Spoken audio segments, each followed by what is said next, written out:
Starting. Okay, we are live and being recorded. Okay, great. All right, good afternoon, everybody. We've got quorum here for our next meeting here on, okay, got it. Okay, first, we want to call a quorum, right? Do we need to take a vote on that or we're good? I just call the names Okay, let's do it. and then determine quorum. Okay. Yeah. Okay. So, Dr. Winsor, Present. Mrs. McNeill, Here. Mrs. Schmaltz is here, Mrs. Mendonca, Here. Ms. Garrison, Here. Dr. Tietgen, Here, sorry. Dr. Lechuga-Pena, Here. and then Mrs. Montano, and Dr. Hess. Okay, are not here. Okay, quorum is verified. Okay, great. Want to go over our meetings from our notes from the last meeting, the agenda we had. It was quite a bit. I was surprised looking over it again. We certainly covered a lot. Everybody on the call had an ability to look at the agenda meeting notes that was sent by Dr. Winsor. I hope everybody's had a chance to do that. We had the executive report, update on staffing, COVID-19 enrollment. We talked about curriculum and instruction, assessment, intervention, and a financial report from Joel. We also introduced a plan to a resolution to expand Paideia, and Dr. Winsor covered that, and we discussed the expense of $4 million. It went to a vote and it was passed. We also discussed sex education course that'll begin next year, the school year, for 7th and 12th grade. We also moved to adopt the FCC policy language on fingerprint clearance. And then it was a call to open to the public. So that's basically what we covered. We need to get this approved by all. And I wanted to ask you, Dr. Winsor, do you want us to sign our own and drop it in, or does everybody sign one particular sheet? No, it just would be approved by either you as the chair or me as the executive director. That's the only signature required on this one. Okay, great. So I like it for the chair to sign because I sign enough stuff. I think it's good. Okay. Okay, I think I can handle that for sure. I'll just put it in your box. Whatever needs to be signed, I'll put it in your box at the baseline campus. Okay, great. Okay, let's move on. You want to cover the? Oh, we have to vote on this one and have a vote with. Oh, okay. To approve. Do we approve all the meeting notes? Someone needs to make a motion to approve. I'll move to approve the meeting notes. Thank you, Ms. Garrison. A second. And seconded by Ms. Mendonca. Okay. Can we say all in favor? Aye. Yes. Aye. Aye. Aye. All. Aye. Any not in favor? Any opposed? The other word. Opposed? Not in favor. Any abstentions? No? Okay. Motion passes. Okay, let's move on to the executive director's report, Dr. Winsor. So on this one, I just wanted to give a COVID-19 community update that every Thursday, myself and Ms. Pullum, our chief medical technician, we sit in the hour-long webinar. And so we're keeping track of it. We're in low, according to the new metrics, we're in a low spread, and schools are guided to go by that. There's two now, healthcare indicators, and then the community, and the schools are to go by the community, which is a low spread. And I have that inside of we'll review our new return to in-person instruction. So I'll go a little bit more over it at that time. I'd like Joel, Bryce to, Joel, I'll share the screen, or do you want to share the screen with the audit? I can share the screen from my end probably, Okay, let me make you. or if you can, if it's easier, if it's, So what I'd like to do is, we're required to review our audits with the board every year, and this is very important because this is our fiduciary responsibility. So I've asked Joel to go through the LCQ and the financials and make sure we're done by morning. all right, let's get this party started. You guys are gonna love this.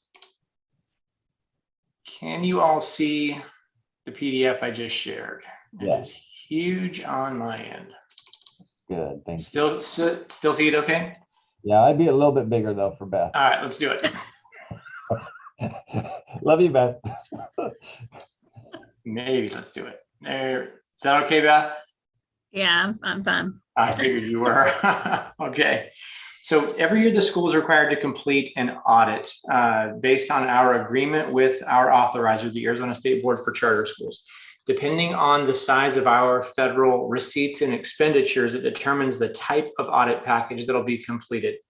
Paideia is in a situation, and probably always will be, where it receives and expends more than $750,000 in federal funds each fiscal year, and therefore it's required to complete something called a single audit, or an A133 circular audit, which is a more comprehensive review of federal programs. So this audit incorporates a complete financial audit of your statement of financial position, your statement of activities, your statement of cash flows.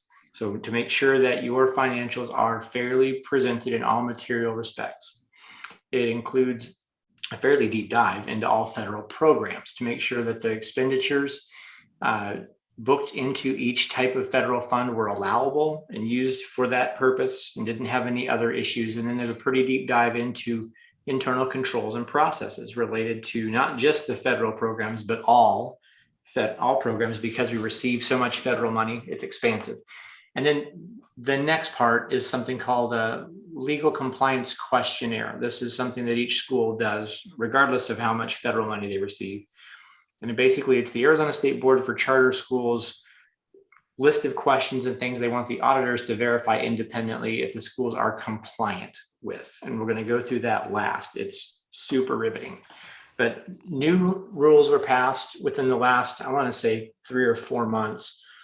Stipulating that now charter schools governing bodies are required to review at a public meeting their audit to make sure that they are kind of on record for being aware of what is contained in the audit and had a chance to review it.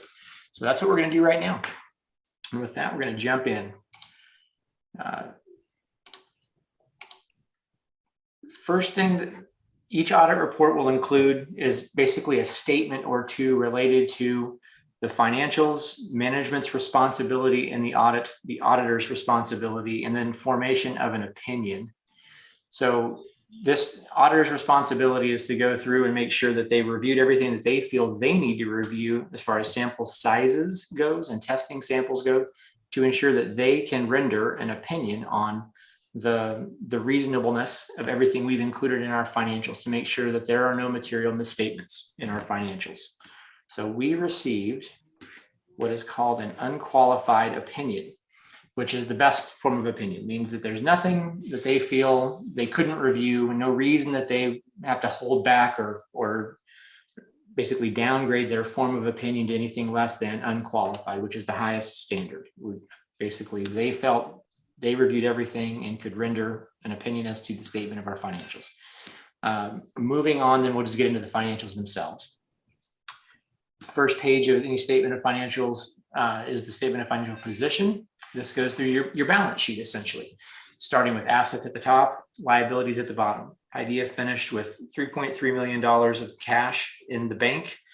That's local banks, of which $215,000 and some change was restricted. This is your classroom site funds carryover balance from all preceding fiscal years, combined.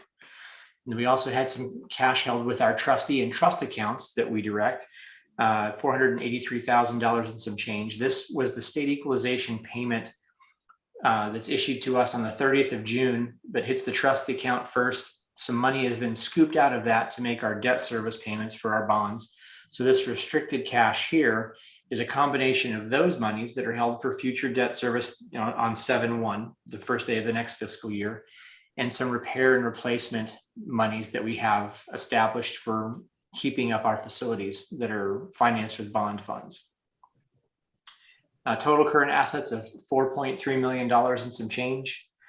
Non-current or fixed assets, long-term assets, if you will, net of depreciation and accumulated depreciation, about $14.57 million. So total assets of $18.892 million. Current assets of $4.3 million. So obviously the bulk of your asset base is longer term or fixed, non-liquid assets. But that said, Paideia does enjoy an extremely high liquidity position. If you look at the cash balances on an unrestricted basis, Paideia closed the year at greater than 200 and I don't know, I have the measure somewhere, 200 something days cash on hand as a comparison to its expenses, which is very liquid and really a great position for a school of its size to be in. Liabilities are the next part of the statement of financial position. It takes into account accounts payable, things that we have incurred expenses for, but not yet cut a check to pay for. Accrued payroll and related expenses. These are accrued payroll is payroll that we have incurred as an expense. In other words, we owe the employees their paychecks, but it's not yet payday is the best way to look at this. So as of 6:30, people had earned money, but payday wasn't until 7/5, let's say. So it's accrued into this fiscal year and is on our balance sheet or our statement of financial position as an outstanding liability. We had some credit card balance outstanding, which we do each month. We pay it off in full each month. And then we owed a little bit of money back to the state of Arizona for a recalculation adjustment on state equalization. Not unusual, but for Paideia, it's not something that happens each year. We just had a little balance outstanding. We owed them back. And then current portion payable to the IDA, which is the Industrial Development Authority. This is our bonds. This is the current principal amount we owe in the next 12 months on our bond payments for facilities, which all of our facilities are under two different series of bonds. So this is the entire balance of principal. Long-term liabilities, these are the bond notes, the promissory notes related to the bonds, $14.928 million. Total liabilities of $15.52, meaning that we have, at the end of the day, positive net assets or what would otherwise be equity of $3.35 million. So a positive and very healthy balance sheet for the school. Any questions on the balance sheet? I don't see any hands going up, so on we go. The next is the statement of activities, excuse me. I'm gonna move this little call out bar from Zoom somewhere else. It is right where I'm looking. There we go. All right, so this is basically revenues over expenses. The different forms of revenue we receive totaling $8.769 million over the different types of expenses broken down by more or less their natural object grouping, the type of expense that they are. And then it's further broken down into functional expenses, program, the thing that we do as a nonprofit primarily, provide education for students. So program services are that provision of instruction type expenses. And then management in general are the other support activities required to maintain the operation so that we can do what we're supposed to do. Total expenses of $7.3 million, leaving us with an increase in net assets or what would otherwise be profit of $1.467 million and some change last year. So a very profitable year for Paideia. It did serve a great deal to enhance Paideia's financial position. Any questions on the activities? No. Perfect. Statement of cash flows is simply a reconciliation of your statement of financial position, your balance sheet, to your statement of activities or your profit and loss. One of those, the profit and loss, is just one fiscal year at a time is what it incorporates. So last fiscal year, we did this, but on the statement of financial position, this is an accumulation from the day that we began as an operation through the end of last fiscal year.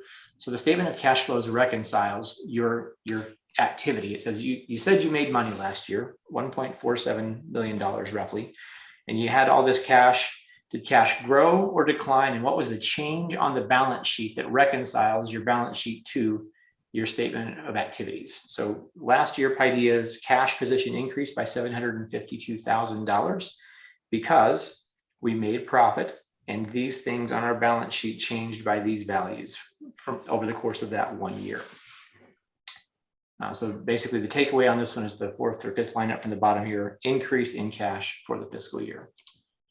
The rest of the financials are what are called notes. These accompany the 3 different pages we just talked about and give the reader a greater level of detail as to what's being presented there. They're considered an inseparable part of the financials. In other words, you couldn't just look at the numbers and not read the notes and have an accurate picture of what's really going on necessarily. So most of these are just straightforward, pretty consistent year over year notes. They're explanations of what you find, what the school's policies are related to different aspects of the operation, but there's a couple that are worth pointing out when it comes into, hold on one second. Adobe, cooperate with me. Note 2, cash and cash equivalents. There's a discussion here as to what was in the bank, what the carrying and actual balances were, what was FDIC insured and what was not, and then what restricted cash was on hand, because those are 2 different things to pay attention to in any world. You can have a lot of cash in the bank, but if it's all restricted for a specific purpose, you may not be very liquid. So of our $3.3 million in cash in the bank, only $215,000 of it was restricted. The rest was usable for any purpose allowable in a school. And the cash held by trustee, $483,000. It gives the breakdown here of what was in that restricted cash number and what was unrestricted. Goes through the property and equipment highlights to talk about what the breakdown was: property, buildings and improvements, construction in progress, equipment, and so on. And it goes into the notes payable to the IDA and explains a little bit of background on our indebtedness. And then it gets into debt issuance costs, which originated with the beginning of these loans. And then it breaks down the schedule as to what is on our balance sheet in great detail. It's summarized with one number on the balance sheet. Here's the detail behind it. And then the maturities, and when we'll be out of debt essentially, or what we're paying in the next 5 years in our case. There was actually a note on payroll protection program as well. So the school did receive a paycheck protection program loan from the SBA during the COVID crisis. That amount was $744,082. The school did receive full forgiveness on that paycheck protection program loan in, I want to say it was April of 2020. So that was removed from our balance sheet, where we extinguished that debt and recognized contributions in the same value. So we took revenues, if you will, in that same amount to wash it off our balance sheet. So this is a note specifically declaring what the amount was and where it came from.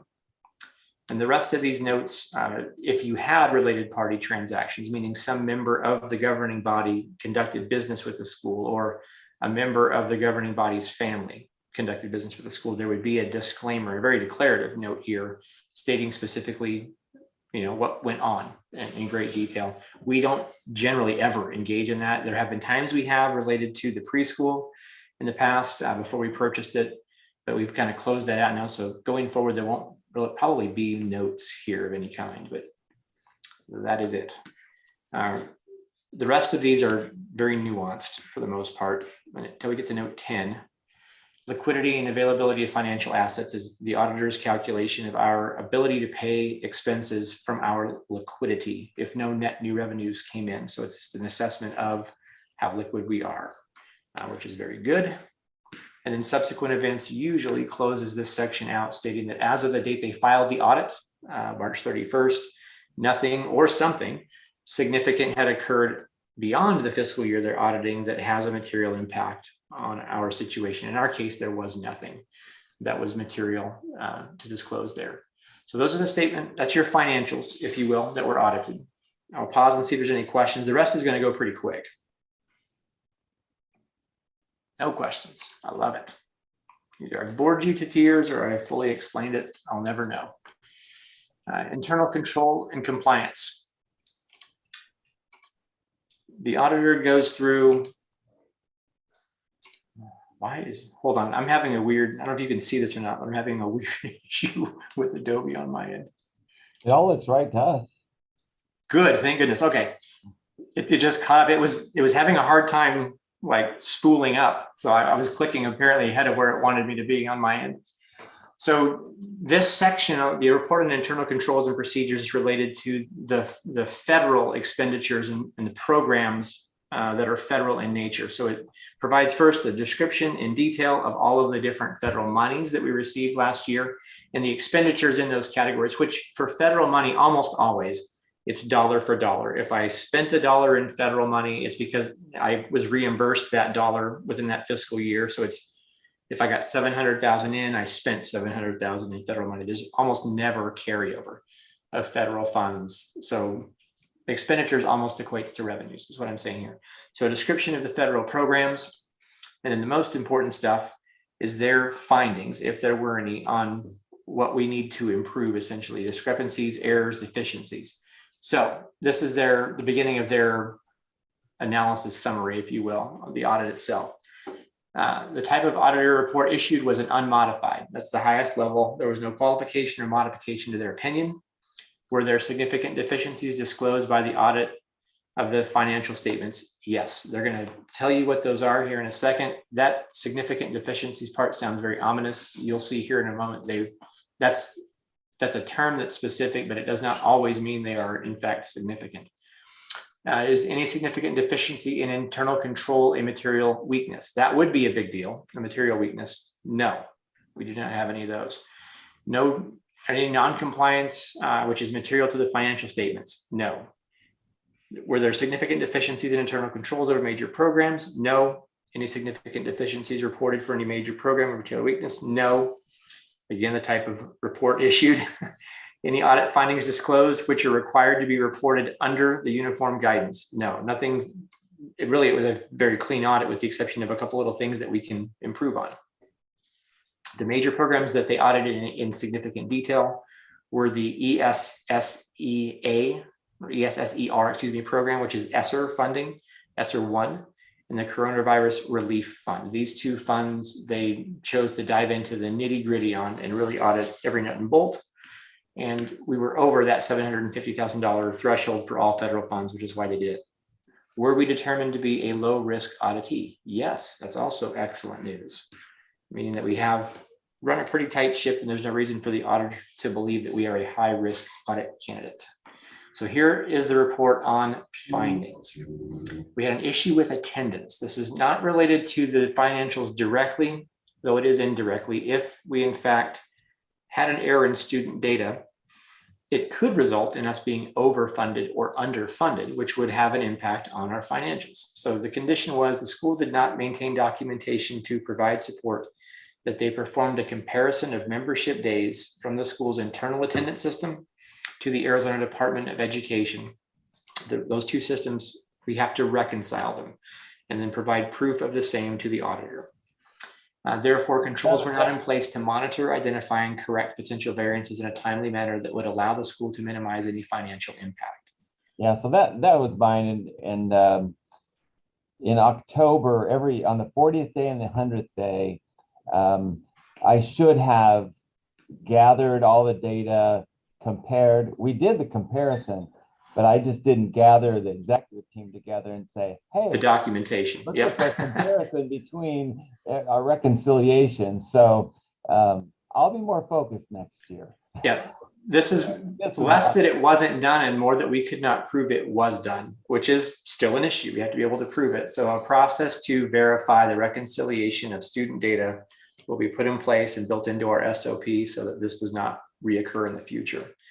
So the effect is the school could potentially not receive the proper funding. They gave us a recommendation and benefit.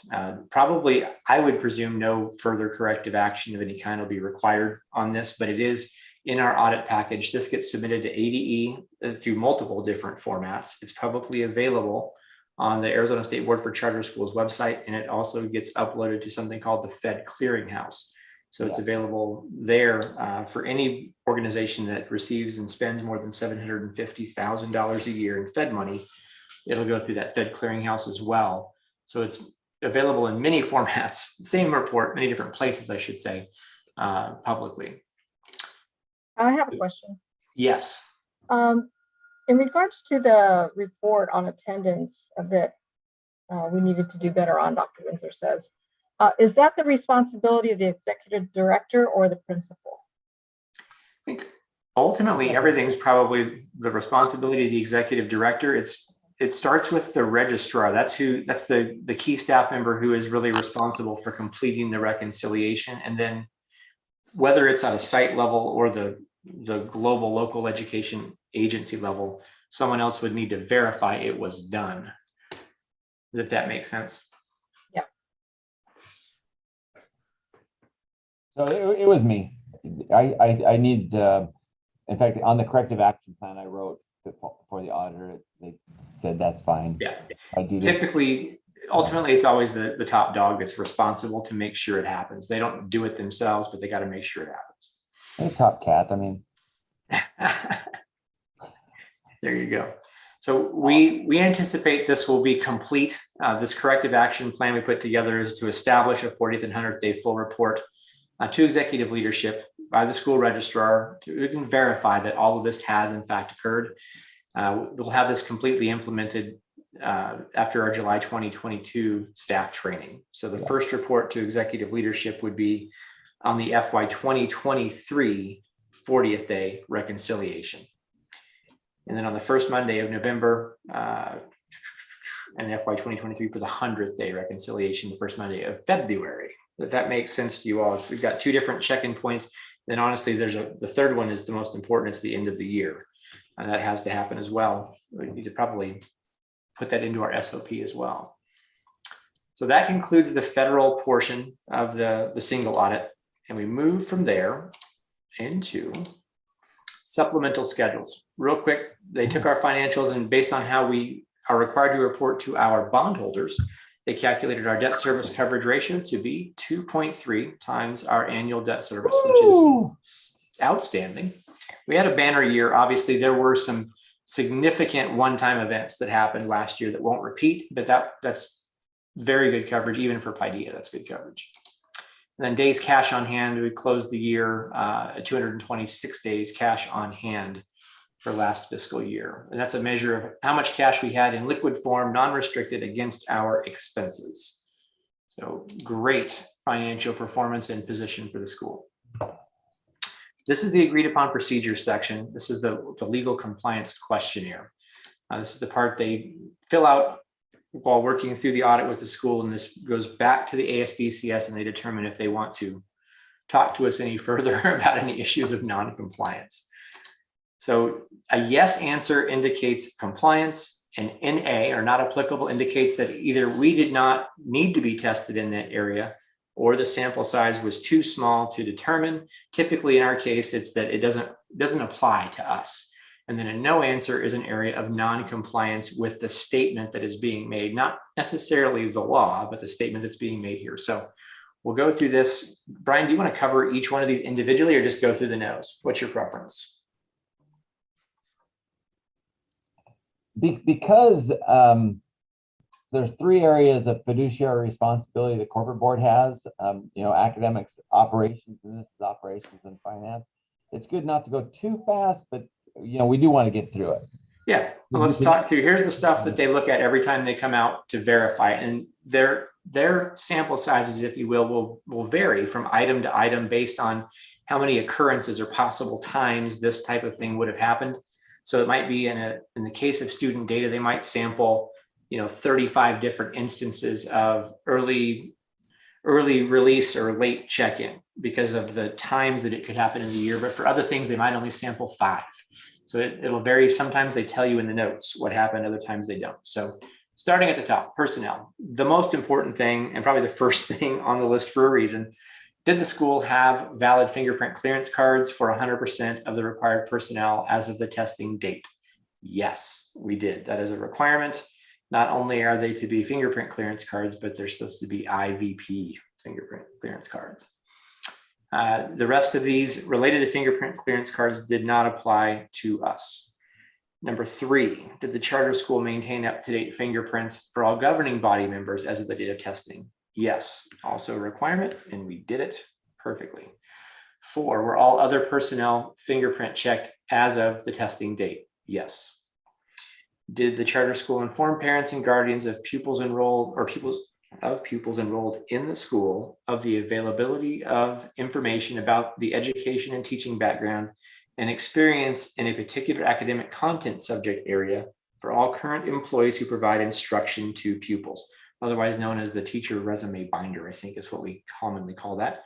Yes, we did inform people of that it's available and where to review that information. The next page, required filings. So this goes through 3 different categories. It's going to be a repeat each time, but we'll start with Internal Revenue Service. For payroll taxes, income taxes, and were all applicable tax forms required to be filled out during the audited fiscal year. Were they all filed? Yes.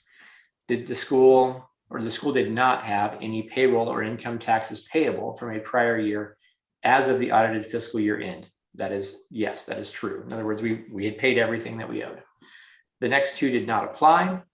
Then we do the same exact thing for the Arizona Department of Revenue for state withholding taxes. For payroll taxes, state income taxes, and applicable tax forms required to be filed during the audited fiscal year, yes. The school did not have any payroll or income taxes payable from a prior year. Yes, that is correct. So we're in good shape there. Same thing applies to the Arizona Department of Economic Security for state unemployment insurance. So we're in good shape there. The next component is the Corporation Commission. Did we file our annual report for the charter contract? Yes, we did. Was a copy of the adopted budget. Hold on one second. Let's get this higher. This is the state budget now. Was a copy of the adopted budget submitted electronically to the Superintendent of Public Instruction no later than July 18th? Yes. Was the audited or the annual financial report sent to the Superintendent of Public Instruction by October 15th? Yes. These are both items that you'll be dealing with here in the next number of months. So as we do the budget for the upcoming year and then complete the year, both of those are pretty important. And we did those on time. Special education is the staff the school uses to provide special education services, internal or contracted, certified in special education? Yes. Does the school conduct 45-day screenings on all new students? Yes. These are all based on their testing of sample sizes. So we did excellent here. Are evaluations and IEPs on file for special education students? Yes. That's all, by the way, a good shout out to Mrs. Mendonca. That's her stewardship, and it was a perfect. That was a big deal. Yeah, that's a lot to keep track of right there. And when I say these are based on their testing, they will randomly pick a number of student files to review to verify whether we are actually doing this or not. We have no idea what they're going to pick. 100% of ours came back good, which is outstanding. Classroom site funds. So did the school properly allocate classroom site fund receipts among the following projects? This is the last year this will appear actually on this. 10, 11, 10, 12, and 10, 13 for base, performance, and other. Yes, we did. For project 10, 11 were expenses only for teacher-based salary. Yes. For 10, 12, which is performance-based, were expenses only for performance-based teacher compensation increases and employment-related expenses. Yes. For 10, 13 were expenses only for class size reduction, teacher compensation, assessment intervention, teacher development, dropout prevention, and teacher liability insurance. Yes. 5, did the school use classroom site fund monies to supplement rather than supplant existing funding from all other sources? Yes. Again, each of these is based on their testing. And 6, if the school had monies remaining at the end of the year, were they properly carried forward in the 3 classroom site projects to help ensure the restrictions placed on the original allocation of the revenues is applied in future years? Yes. And the last question under CSF is, did we have enough money in the bank to cover that carryover balance of restricted cash? And the answer is yes. Moving on to the next, student attendance and reporting. Did the school's calendar ensure school was in session for the required days and students received the required instructional hours per grade level, including Arizona online instruction? Yes, in fact, we did. Number 2, not applicable to us. So I don't know, Brian, you don't want me to cover the not applicables, do you? No. Okay, perfect. They would not be applicable in the future either. So number 3, based upon a review of 5 students' attendance records, did the school properly track and report elementary, junior high, and high school student membership and absences? Yes. Moving down, here we go, getting to it. Now, number 8, based upon a review of 9 students withdrawn for having 10 consecutive unexcused absences in all grades, was the student only counted in membership through the last day of actual attendance or excused absence? The answer was no. There's a note here, it says see page 12, number 1. I'm gonna try to scroll there quickly. And the note says for 3 of 9 students tested, the student withdrawal date was not correctly backdated to their last day of attendance. Membership was overstated by a total of 36 days. While that did not have an effect on our funding, it's obviously not in compliance with the regulations regarding student withdrawal after 10 consecutive days. So something that we can improve on. And that was the only thing on this page, I believe. We're on 9. There we go. Thank you. That was not the only thing. Based upon a review of 5 student entries, does the student's name entered in the student management system match the name on the legal document on file? Yes. Based upon a review of 5 entries, were the entry dates entered into the school's computerized system within 5 working days after the actual date of entry, and was documentation maintained to support the date of data entry? Yes, that's a pretty common one to miss, actually. So we did great there. Did the date in the computerized attendance system agree to the entry form? No, this is the most popular one to miss. And it has to do with correlating when we enter them in the computer system and the date we actually write on the physical form stating when we entered them in the computer system. And in the sample that they tested, there were a few that did not match up. What does page 12 say?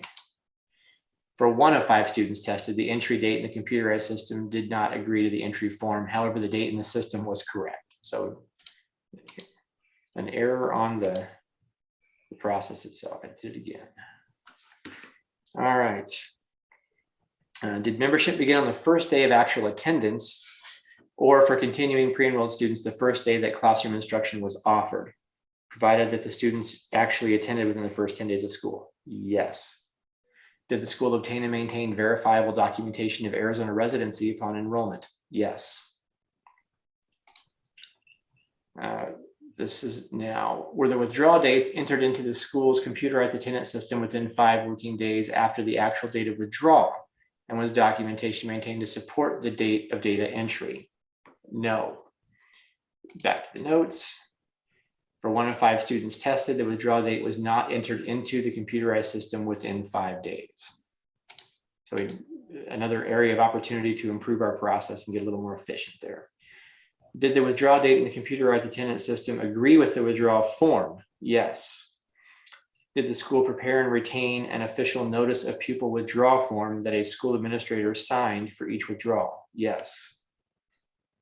Based upon review of the school's student data uploaded to ADE, based on these reports, did the membership and absences agree to the school's computerized attendance system records for the first 100 days of school? Yes. Did the school report students that completed all high school requirements with the applicable graduation code and use the appropriate year-end status for other students? Yes. For students participating in distance learning, did the school follow attendance procedures defined in the distance learning plan approved by ADE? Yes. And then open meeting. This is an area where the board has some direct accountability, obviously. Did the school conspicuously post a statement on its website stating where all public notices of its meetings will be posted, including the physical and electronic locations? Yes. Did the school post all public meeting notices on its website? Yes. Did the school maintain a record of notices that include a copy of each notice that was posted and information regarding the date, time, and place of posting? Yes.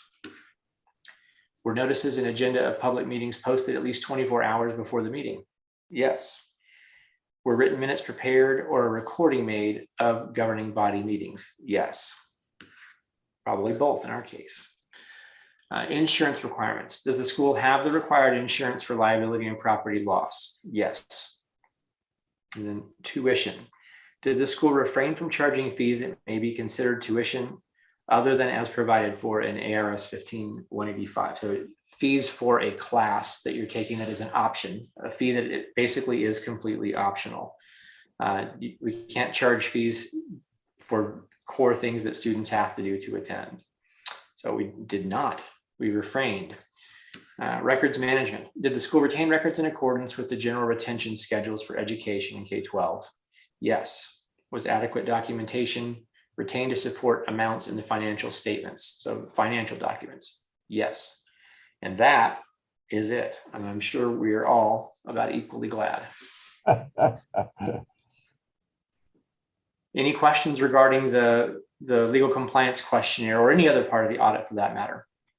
Yeah, I have a question. It's regarding the federal lunch program.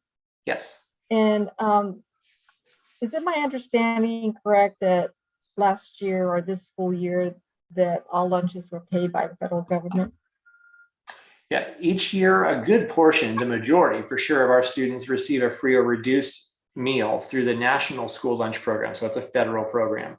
This year, because of COVID, every school has transitioned to being basically receiving reimbursement through USDA through the Summer Food Services Program, which basically is a free meal to anyone under the age of 18 in your area. It doesn't even have to be an enrolled student. So at the moment, all students' meals are in fact free. We're not charging for any meals at the school. Students can bring their own if they wish, but if they want a meal at the school, they're provided for free. And is that program going to extend through the next school year? I do not believe so, but Okay. I've not received a definitive answer on how long the Summer Food Service Program will extend. Don may have received something recently on that. Yeah, we were just in a webinar about that, and the summer food program ends July 30th. Yep, that's what I thought. All that that we've done. So we'll transition back to the regular National School Lunch Program, which still provides free and or reduced meals to students based on their socioeconomic situation.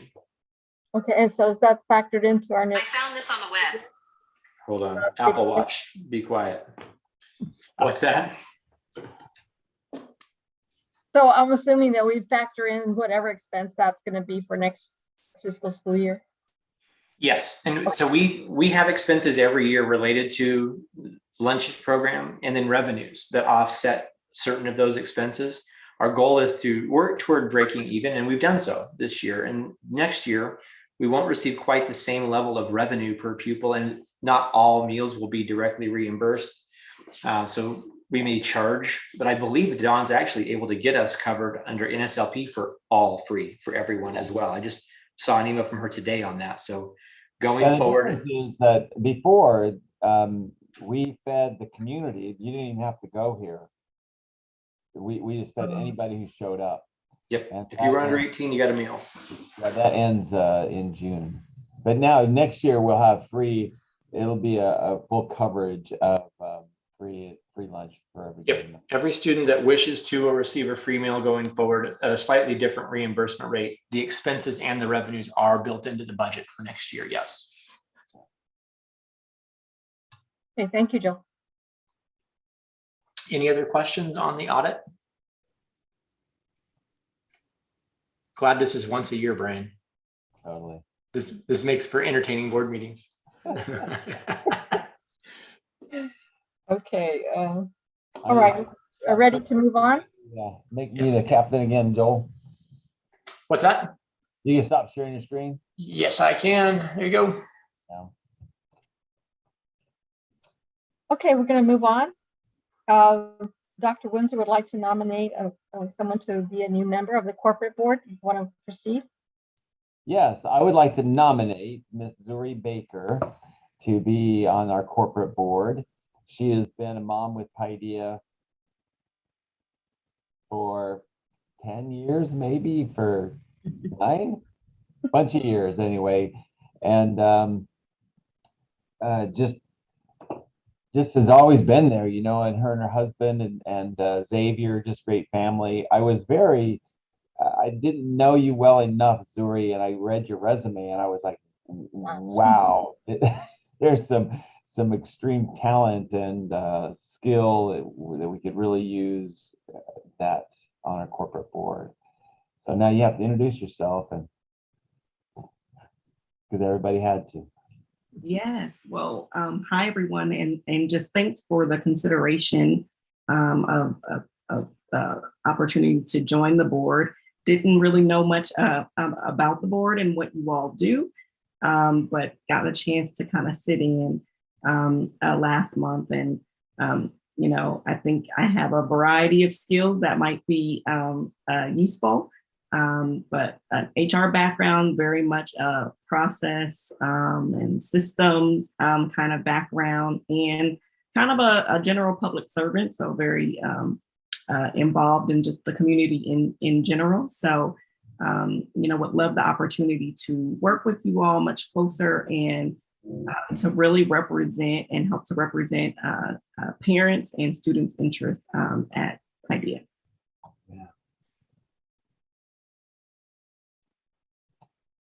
So I make the nomination. Anybody second that nomination? Second. Beat me to it. Okay. Have a roll call vote on that. Second made by Tietgen. Okay, so we will do a roll call vote. Okay, Dr. Winsor, Yes. Mrs. McNeill,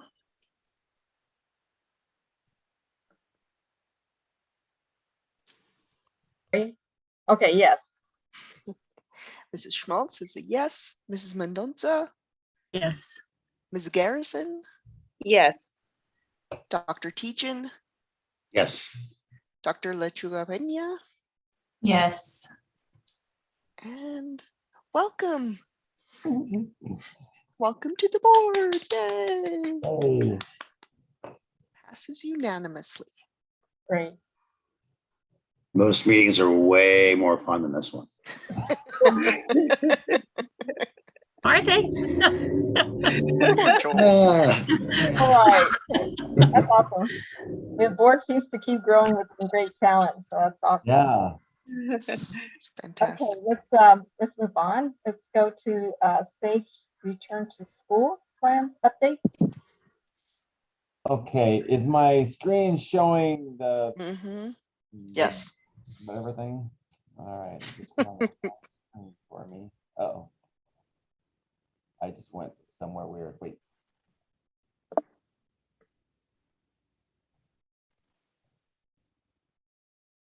Okay, unshared, right? Yes. Okay, geez, 1 second. Something went weird.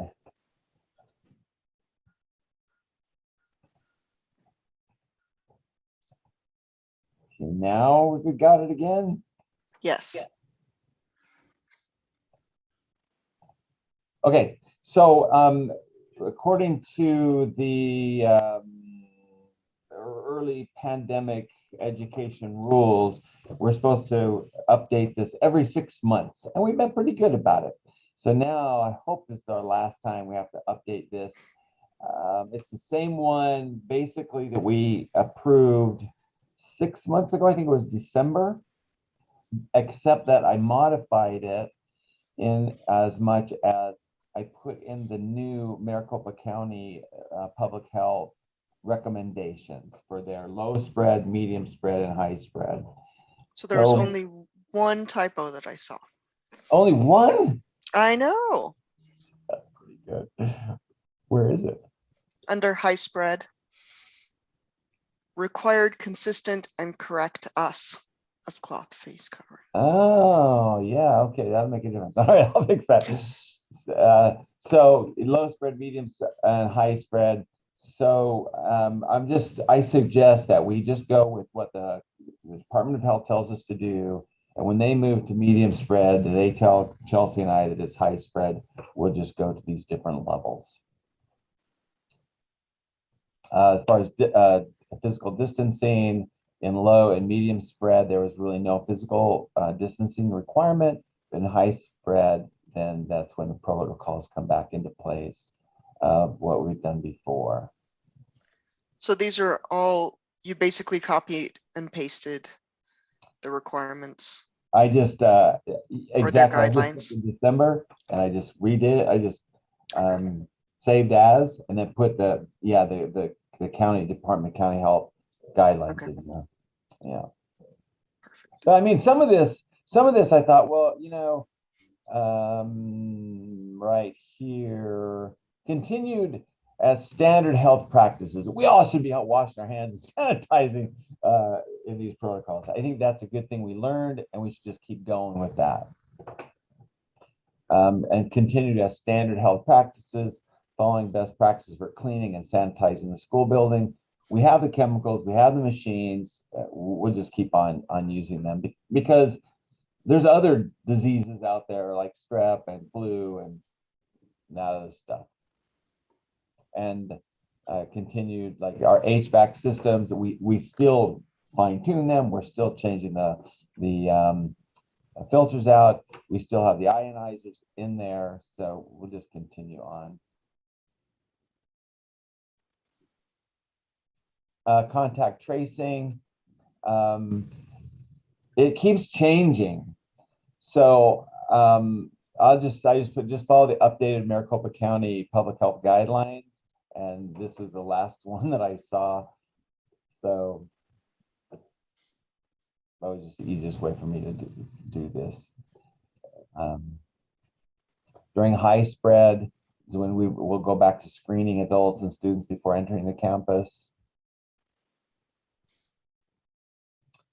They wanted us to report on how we provide vaccinations and support.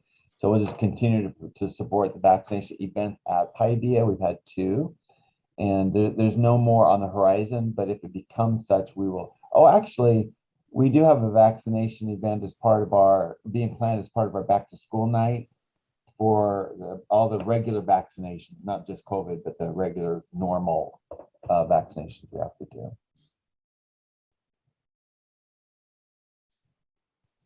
Was anything different? Continuity of services. We are open. One of the things we've done here is we received a emergency connectivity fund grant that we purchased 300 Chromebooks and 25 internet hotspots, and many of them are checked out to families who are in need and don't have either internet or a Chromebook at their home. And I didn't put this, but we also have 25 HP laptops for staff members who might not have access to computers at home. We do have a new social SEL curriculum that we're adopting, and zones of, my mind's blank. Anyway, zones, and then a kindness, and with our school social worker, more efforts in SEL, social emotional learning.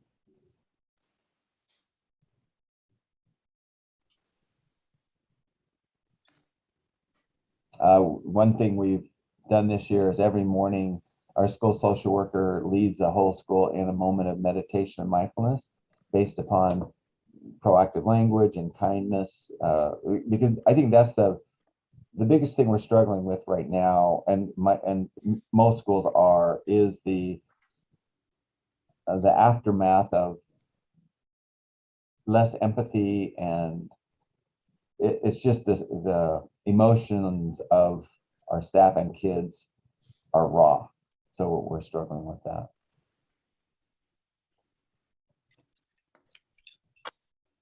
So we had to have input. That was my weekly coffee chat. We continuously update on COVID and our mitigation practices for the school. Any questions on that? And there's our requirement. Dr. Winsor, I haven't been to the school during school days or mornings. Is it open in the morning for parents to attend the assemblies yet, or no? Yes, it is. It is, okay. Yes. Thank We've you. had a couple, not very many. In fact, this morning, Mrs. Smith always has 2 or 3 kids come up and help her with the mindfulness in the morning. And this morning, we recognized one of them. She was Darlene. You know what I'm talking about. So we have to vote on that thing. Is there any questions on that I can answer? No, I'll make a motion to accept the plan as presented with the one minor.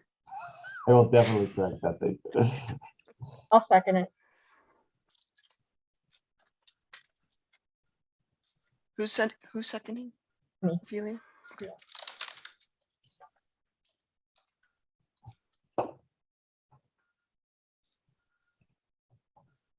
Okay, does this need a roll call? Yes, okay. Probably. Okay, with regard to the motion to accept the safe return to school plan as presented, Dr. Winsor, Yes. Mrs. McNeill, Yes. Mrs. Schmaltz is a yes, Mrs. Mendonca, Yes. Ms. Garrison, Yes. Dr. Tietgen, Yes. and Dr. Lechuga-Pena. Yes. Sorry. Okay. Motion passes.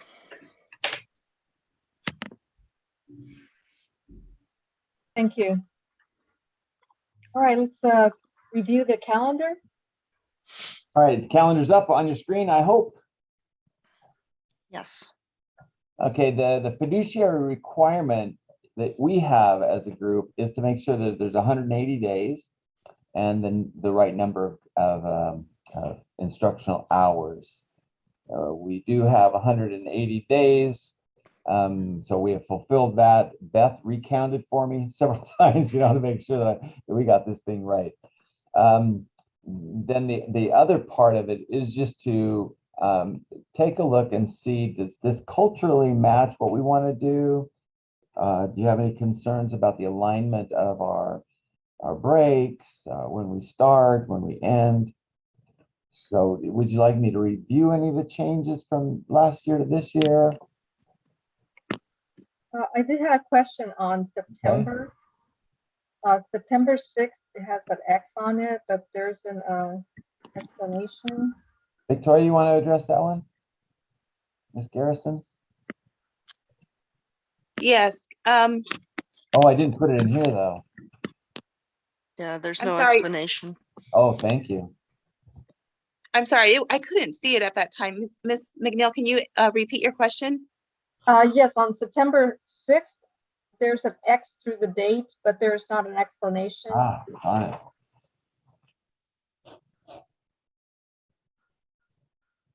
I put you on the spot, Ms. Garris. I'm sorry. One of the requests from teachers about professional development was to have the professional development after a holiday instead of the Friday before. Yes. Oh, yeah, That's what I was it's going still back, showing. Ms. Garrison. It's still showing on the 2nd, right? No, it's showing on the 6th, but I didn't put the narrative in the box. But you have it the 2nd as professional development, so you just Yeah. need to change the day. Yeah, that's why I need to change that date. So the 2nd will not be a day. It will not be professional development. The 2nd is a regular school day. Then the 5th is Labor Day. Then the 6th is our teacher professional development day. Yeah, so I just, good catch. I didn't change that to the 6th. Thank you. And then they'll be getting out at 1:30 instead of 2:30. On Wednesdays, that's the proposal, yes. Okay.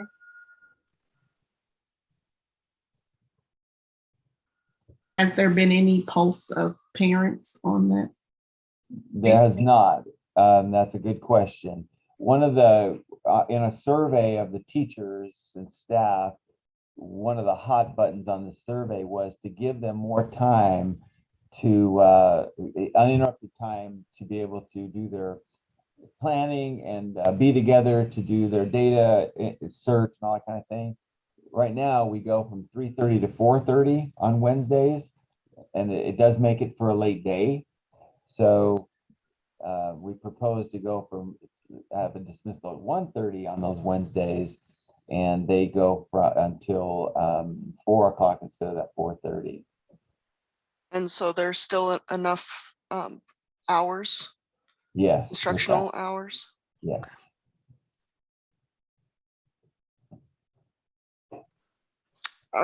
Are there going to be after school programs next year? Yes. I am committed.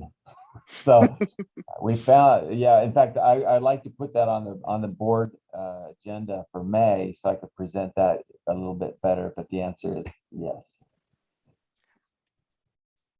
I'm really excited about it.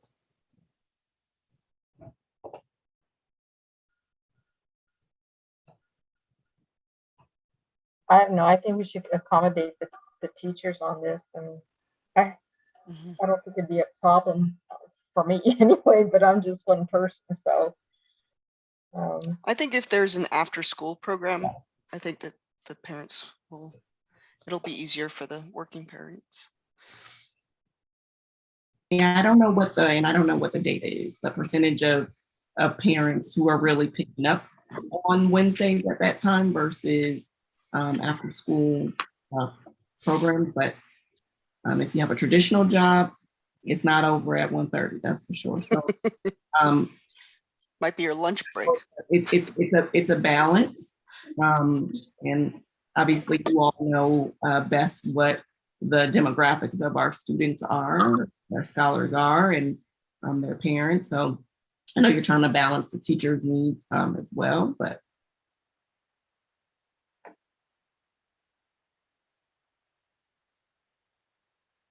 I think one of the keys is the combination of having that after school opportunity. There will still be buses, so some will still take the bus. And I do want to just point out, just for everyone's, for our point of reference, that it is a very common practice in most schools to have that day for teacher planning and prep. And so we've actually, we only have in the past, we've limited that time by 30 minutes. So this gives just a little bit more time to the teachers, but just throwing that out there as well.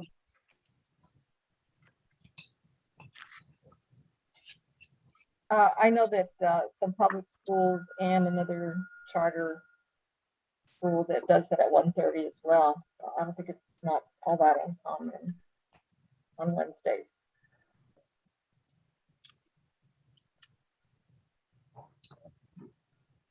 I entertain a motion to accept this calendar.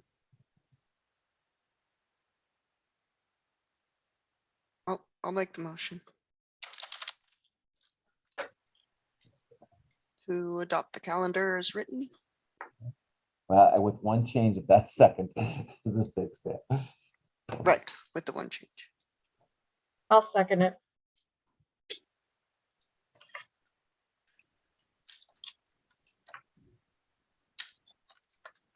Okay, and I didn't ask this before the last vote, but since we voted in Zuri, does she now vote? She can vote, but everything's not all the way official until I get the fingerprint clearance card and all that stuff that Stephanie's been doing. Okay, all right. So Yeah, what should we she can do? have a voice, yes. She definitely can have a voice. Okay, great. All righty. So would it be Ms. or Mrs. or how would I address you? Sorry. Oh, that's such an interesting question. Mrs. Baker, I guess. Okay. It's really just Zuri. If that would be best. Okay. It's always been by last name, so it's hard to. This is our steer board.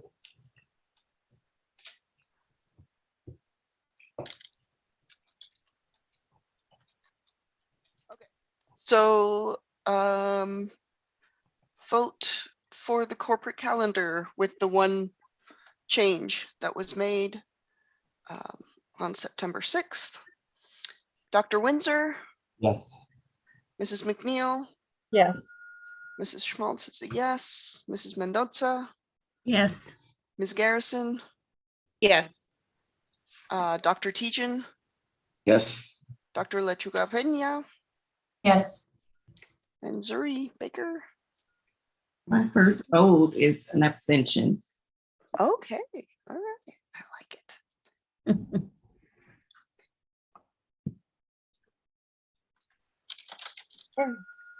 All right, we're moving on. Motion passes. Thank you, Melissa. We need a discussion and vote regarding classroom site fund plan for year 2023. There you go. I just shared my screen. Hope everybody sees that. As Joel, Joel, are you on still? I am on if I could find the mute button. Yes. Okay. You want to just briefly chat about the differences on this versus last year with all the buckets, so we're clear? Yes, that's a great point. So as I mentioned very briefly, you wouldn't have had a reason to even pick up on it. Classroom site funds has changed from the 2021 fiscal year that we've completed and we just went through the audit for, to the current year, the 2022 fiscal year, that we still receive classroom site funds. We actually receive them in larger quantity. But what they eliminated was that split into 3 separate buckets of monies that could be used for restricted purposes. Where you used to have to restrict a certain percentage of your classroom site funds for teacher-based pay compensation increases and a certain percentage for bonuses and a certain percentage for other menu items. Now it's just anything essentially toward compensation for teachers, really anything for instruction for that matter, and then anything for the student support. So it's no longer 3 buckets, it's just one fund of money that carried in from last year, loses its identity in the 3 buckets and gets spent out under the new designation of anything instruction, anything, student support. Each school has a great deal of autonomy in how they want to establish their 301 plans, or if they even want to have a 301 plan. There's no longer a requirement to have a bonus component in 301, although I do think it's a very good practice to have one, and I think Paideia will continue to do so. So we made it simpler. I think we streamlined it is the best way to look at this. We went straight to the heart of the issue and wanted to look at the maximum bonus. Brian, it's $3,000, correct? 3,000 is the total amount that they can earn up to. Okay, that's a good thing we're having this conversation. It looks Teacher a lot more. effectiveness. Teacher effectiveness is 3,000. They can get up to a 1,500 in December based upon our formal rubric, effectiveness rubric, or school enrichment projects for the specialist teachers, because specialist teachers don't really impact academic growth. At least there's not really a way to tie academic growth on the MAP test to them. So they would be responsible for some enrichment projects. So then we also have the retaining effective teachers, which is 4,000. Yeah, so this adds another $1,000. Actually, wow, hold on. This was something that I don't remember discussing this. For the upcoming, oh yes, I did. Hold on, this is in the budget. Calm down, Joel. So this is built into the budget. It's not a bonus. It's just incentive money to retain teachers. So it's a separate amount of money, like a signing bonus for returning. Right. Yeah, we put it in the budget, but then we decided we could put it in the CSF. And it can be put in CSF. That's right. So it was in the budget out of M&O. Now it's being moved to be paid out of classroom site funds. This is basically, they get paid this on top of their contract value at these particular dates if they come back from this year into next year and stay for the whole year. So that's a lot of extra money. Between these two things, that's $7,000 we're throwing at a highly effective teacher to come back and perform at the levels they've been performing at on top of their regular base compensation. The plan itself tells it from Sandra and I's perspective, it tells us when and exactly how to pay it. We don't personally determine the scores. That's done by management. We just get a listing of here's who scored where. We know based on that when and how much to pay in accordance with this plan, should you elect to pass it. Are there any questions on that? We tried to make it real simple. It's the teacher effectiveness evaluation and did they come back and stay?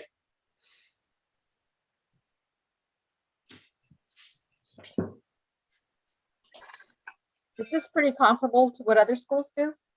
This is aggressive compared to what a lot of schools our size are doing if you combine both of these elements. And I think that's our intent, is to be more aggressive. I think the conversations that have been had at the management level for Brian, probably at least the last year, have been circling around the near impossibility at times of hiring teachers without regard to what you pay. It's not about even what you comp them. It's just so difficult to find new applicants. That the focus needs to shift to, well, continue to try to hire, but we got to retain. We got to retain the good ones, especially. Therefore, let's not be worried too much about if we're paying a little more than other schools. That's the whole point of this thing. On the retention side of my client base, at least $2,500 is kind of an average. I see there are some that pay more. We're at $4,000 on that, which is a little higher than the average.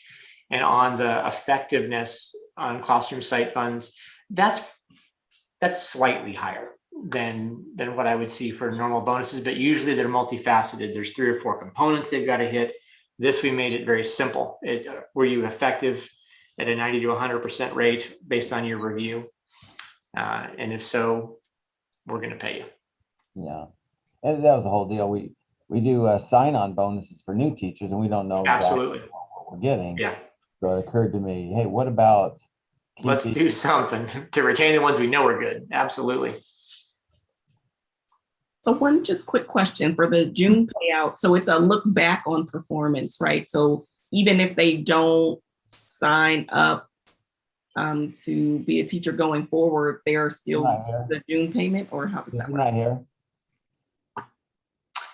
That point. Yeah, that payment would be designed as a look back on the performance they received on their review for the year. So to your point, if they don't return, are we still paying it? Right? Yeah, of course. Oh yeah, we're contractually. I mean, if they, we do observations, and on the rubric, in fact, our observations come up in May, which would this year dictate the level of their proficiency. Then that money would definitely be paid out in June. Now, if they quit in May, we have a little disclaimer that says, no, you got to be here for a whole year to get that thing. So, but is that for the? Yeah, I see that for the retention piece, but is that the case for the top half? Right. On their contract itself, there's a sentence that says, okay, in order to receive this, you have to be here for the whole year. So if they completed their whole year, Brian, but it was their one and only contract year, let's say it's a new teacher comes in, knock the cover off the ball, get a highly effective rating, and then don't sign a new contract, but they complete the year, they would get paid out in June, that $1,500. Yeah, absolutely. Okay. I don't know that it has to be here. I know you were saying it's in the contract doc, but it could be helpful to have it here so it's clear, similar to what the rules are for here. You have, they have to sign the contract by this date. So just could be helpful.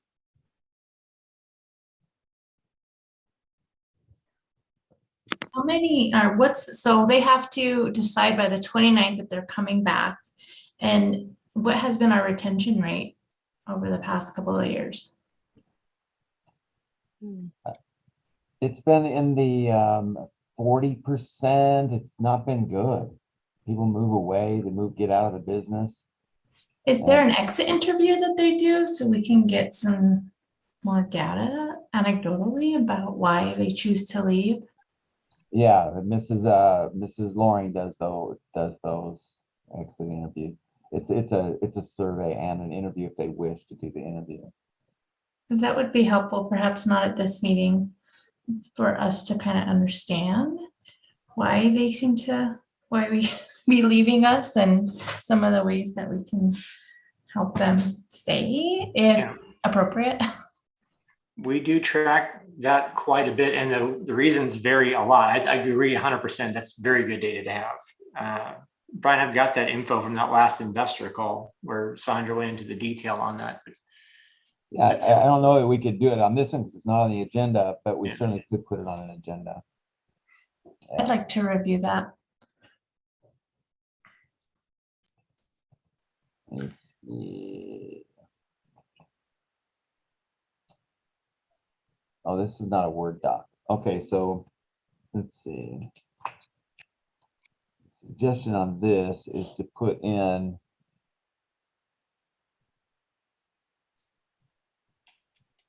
the contract sentence.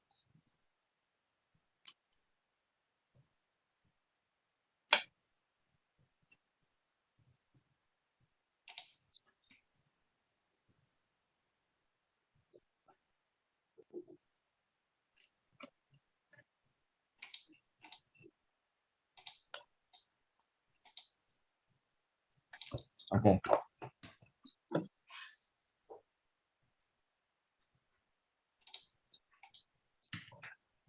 Any other questions on this guy?